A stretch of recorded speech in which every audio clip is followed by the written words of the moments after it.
Okay, on to the next one, huh?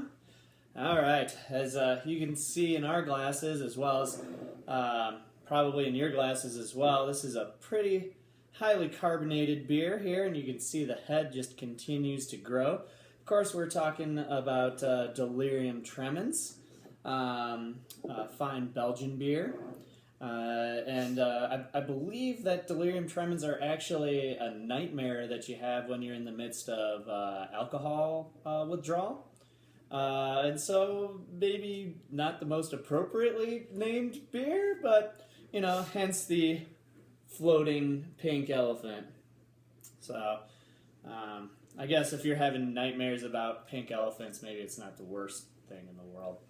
But like I mentioned, so this is this is kind of I kind of consider it a little bit of a hybrid Belgian style. It's somewhere in between a Belgian style Tripel and a Belgian Golden Strong, where a Belgian style Tripel is going to have kind of more spicier, kind of herbally type of flavors to it, where a Golden Strong is going to be a little bit more fruity. With hints of like green apple and pear. Good example of a Belgian-style Tripel would be Westmalle, and a very good example of Belgian Golden Strong would be Duvel. Duvel was actually the first brewery we visited when we spent our 10-year anniversary in Belgium this year, which was fantastic. And speaking of our 10-year anniversary... What I wanted to add is that sometimes the beers that you drink bring up some memories, fond memories of experiences that you may have had before. So, Delirium Tremens... I must ask you a question. Would you like another beer? Always. So when Dave and I were in college, we would visit Old Chicago a lot. So this is a beer that I remember as being one of the very first like really good beers that I've had, craft beers, if I were to say. And then so we spent our 10-year wedding anniversary in Belgium this past September, and we actually spent it in the Delirium Tremens Cafe. Which was, what was it, like a Friday night or something? Yeah, it was a Friday night. It was the night of our actual anniversary, and the Delirium Cafe is, like, a little bit of a shit show. Yeah, I was going to say, like, a college... a little bit of a college scene there. It pretty much takes up, like, an entire block there, and there's multiple different bars that constitute up the Delirium Cafe, and each one kind of has its own theme. One's a little more like a dive bar. One's a little bit kind of like a cantina. I forget exactly which one I think we just picked whatever one we could find a seat at. Yeah.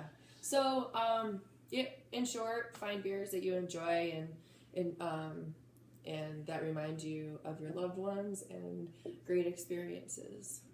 And one of the things I enjoy most about these style of beers is, again, you can see just the carbonation coming up. It's fun to look at the bubbles as they continue to rise. Beautiful, pillowy, soft, white head, right up on top.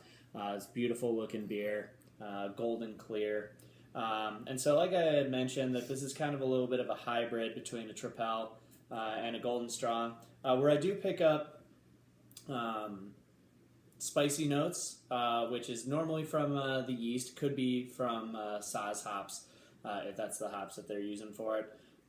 I do pick up a little bit of kind of like a pearish quality in there as well. So it's kind of in between. I think that technically it's considered a golden strong, but I think that it has a lot of Tripel qualities to it. Enjoy this beer. Like Missy had mentioned, this is one of the first really good beers I remember having as well. I remember one of the first beer tastings I ever did. This was like my crown jewel. I busted out, at the end. But it is still a very, very nice beer. Has many other iterations. such as a Christmas version and a dark version.